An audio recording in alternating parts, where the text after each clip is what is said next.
ഇത് വേണ്ട. ഇപ്പൊ റിസപ്ഷനിലായിട്ട്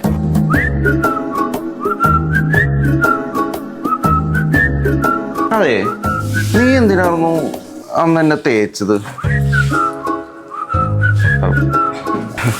അല്ല, ഞാൻ എന്തിനായിരുന്നു നിന്നെ തേച്ചത്? അത് പിന്നെ എന്റെ ബെസ്റ്റിനെ പ്രപ്പോസ് ചെയ്തെന്ന് പറഞ്ഞിട്ട് നീയല്ലേ അടി ഉണ്ടാക്കിട്ടിട്ട് പോയത്.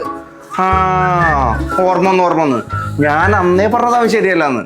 എന്നിട്ട് ബെസ്റ്റ് ഫ്രണ്ട് ചെയ്യാൻ മേല് അവന്റെ പേര് കേട്ടാലും അറിയാം, കോടിയാണെന്ന്. ആഷിക്ക് കള്ളപ്പന്നി. പാവം ഞാൻ എന്തോ കരഞ്ഞെന്നറിയോ? ഞാൻ പിന്നെ പടക്കം പൊട്ടിച്ച് ആഘോഷിക്കായിരുന്നല്ലോ. എങ്ങനെയുണ്ട്? കൊള്ളാം, നൈസായിട്ട്. ഞാനുണ്ട്. പടച്ചു. എന്റെ പേടിയേ ഈ നാട്ടുകാർ കയറി ചൊറിയോന്നാ. എന്തിന്? അല്ല, ഈ കല്യാണമൊക്കെ ആയിട്ട് ഡ്രസ്സ് റെന്റിന് എടുത്തെന്ന് പറയില്ലേ? നമുക്ക് നാട്ടുകാരെ ബോധിപ്പിക്കേണ്ട ആവശ്യമില്ലല്ലോ. പിന്നെ സൊറോച്ച് ഒരു പ്രീമിയം റെന്റൽസ് ആണ്, അല്ലാതെ ലോക്കൽ